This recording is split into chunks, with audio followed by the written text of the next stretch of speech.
किस्त नंबर 1। मैं एक मॉडल क्लास घर की रहने वाली हूँ और मेरा नाम है परवीन। मेरी उम्र 22 साल है और मेरे अलावा मेरे घर में अम्मी, अबू, 2 भाई और 1 बहन रहती है। यानी हम कल्च लोग रहते हैं। मेरा घर 3 मंजिला मकान है जो कि 2.5 मरला का है। हर मंजिल पर 2 कमरे हैं।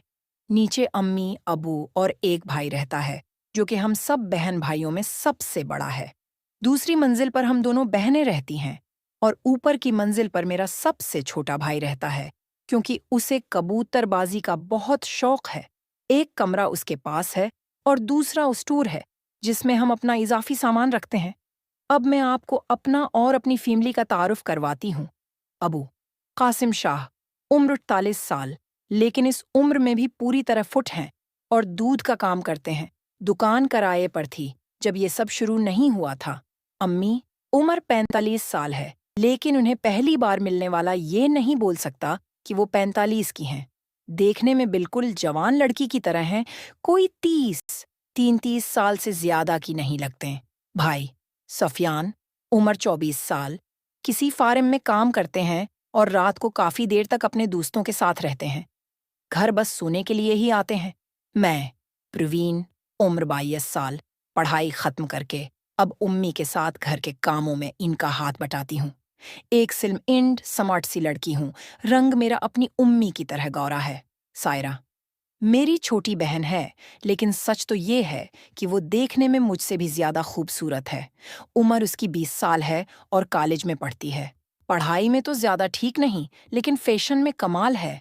काशिफ सबसे छोटा है, उम्र 18 साल, लेकिन घर वाले उससे तंग हैं।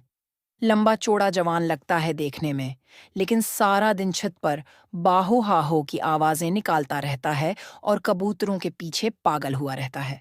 मैं ये नहीं कहूंगी कि मैं बहुत ज्यादा शरीफ लड़की थी और मिल मिलाप के बारे में कुछ भी नहीं जानती थी, लेकिन मैं अभी तक कनवारी हूं। मेरा एक बवाए फ्रेंड भी है जिसे मैंने थोड़ी बहुत शरारतें करने से आगे नहीं बढ़ने दिया था।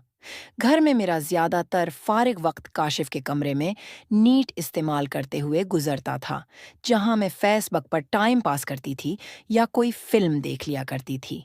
हाँ, दिल चाहने के बावजूद मैंने कभी ऐसी फिल्म देखने की कोशिश नहीं की, क्योंकि अगर भाई या घर का कोई और फर्द देख लेता तो पता नहीं क्या हो जाता।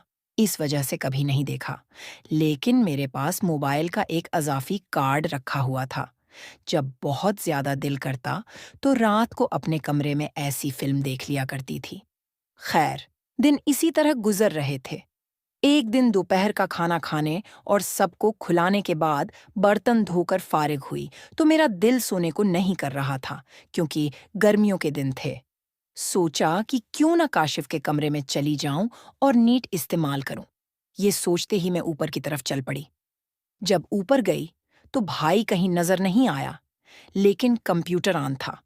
जब मैं पास गई तो वहां एक कहानियों की साइट खुली हुई थी, जिसे देखकर मुझे यकीन नहीं हो रहा था कि मेरा भाई ये सब कुछ भी पढ़ता होगा। लेकिन मैंने कुछ नहीं किया और दब्बे पांव वापस नीचे आ गई। सोचने लगी कि क्या भाई ये सब पढ़ता है और कब से। ये सोचते हुए मेरे दिल में ख्याल आया कि क्यों ना अभी जाकर भाई को ये सब पढ़ते हुए पकड़ लूं और अम्मी अबू को बताने की धमकी दूं कि जब भी मेरा दिल चाहेगा मैं भी ये कहानियां पढ़ लिया करूंगी। लेकिन दिल नहीं माना और मुझे अपनी इस सोच पर शर्म भी आने लगी, जिसकी वजह से मैंने उसे अमल के काबिल नहीं समझा और सोच में पड़ गई। लेकिन मुझे कोई हल नजर नहीं आया, क्योंकि काशिफ एक लड़का था जो खुद जो भी कर डाले, लेकिन वो कभी अपनी माँ और बहन को ये सब करता देखकर बर्दाश्त नहीं कर पाएगा। खैर, बाकी का सारा दिन भी गुजर गया, क्योंकि जून का महीना चल रहा था और गर्मी भी हद से ज्यादा थी।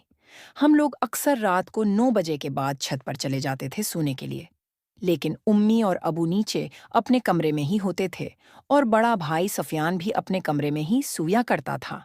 लेकिन मैं, सायरा और काशिफ छत पर बस्तर बिछाकर सोया करते थे। एक दिन इसी तरह हम तीनों बहन भाई सो रहे थे कि प्यास की वजह से मेरी आंख खुल गई। मैं उठकर नीचे जाने लगी तो देखा कि काशिफ अपने बस्तर पर नहीं था।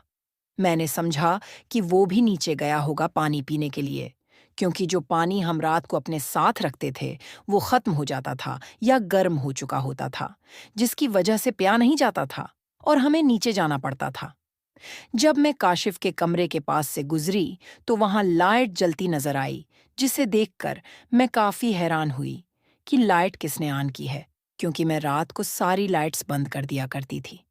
जब मैंने दरवाजे को हल्का सा दबाया तो वो अंदर से लॉक था, जिससे मुझे समझ आ गई कि काशिफ ही होगा अपने कमरे में। ये सोचते ही मैं नीचे चली गई पानी पीने के लिए। पानी पीते हुए अचानक ख्याल आया कि कहीं काशिफ कहानियां ही न पढ़ रहा हो। ये सोचते ही मैं जल्दी से वापस छत पर आई और दरवाजे में कोई सुराख ढूंढने लगी, क्योंकि हमारे घर के दूसरे दरवाजे लकड़ी के थे और काफी पुराने थे, जिसकी वजह से मुझे उम्मीद थी कि कोई सुराख मिल जाएगा। लेकिन नहीं मिला। तो मैं खिड़की की तरफ गई। वहां देखा तो मुझे एक सुराख मिल गया।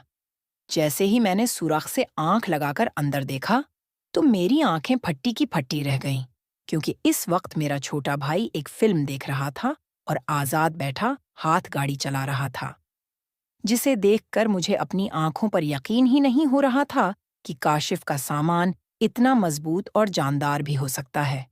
क्योंकि मैंने अभी तक फिल्मों के अलावा सिर्फ अपने बवाए फ्रेंड का ही सामान देखा था और पकड़कर देखा था, लेकिन मेरे बवाए फ्रेंड का सामान मेरे भाई के सामने आधा ही होगा।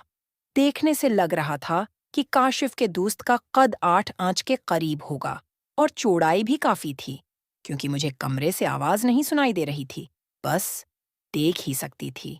मैं बड़े ध्यान से अपने भाई को देख रही थी। तभी मुझे अपनी हालत बिगड़ती महसूस हुई और मेरे पंजे मेरे वजूद पर आजाद हो गए और मेरे अख्तियार में नहीं रहे। कमरे में भाई गाड़ी चला रहा था और बाहर खिड़की के साथ खड़ी मैं अपनी गाड़ी चला रही थी। लेकिन तब भी मेरे दिमाग में ऐसी कोई बात नहीं थी कि मैं अपने ही घर में इतनी राहतें हासिल कर सकती हूँ जितनी आज मिल रही हैं। कुछ ही देर में मैं अपनी मंजिल तक पहुंच गई और एक लंबी सांस ली।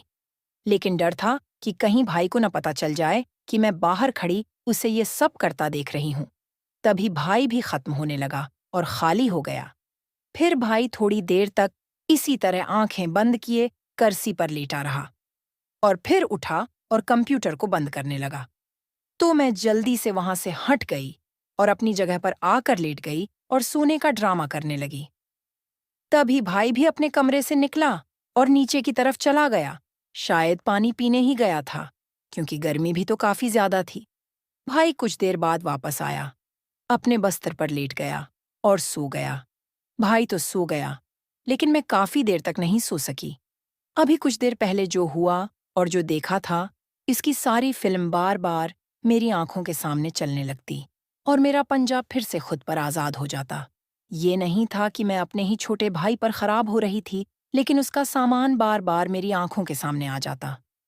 भाई के सामान को सोचते हुए मैंने अपना पंजा अपने ऊपर बिल्कुल आजाद छोड़ दिया था और अपनी बंद आंखों के सामने अपने ही छोटे भाई के सामान को देखती रही, जिससे मुझे और भी ज्यादा राहत मिल रही थी।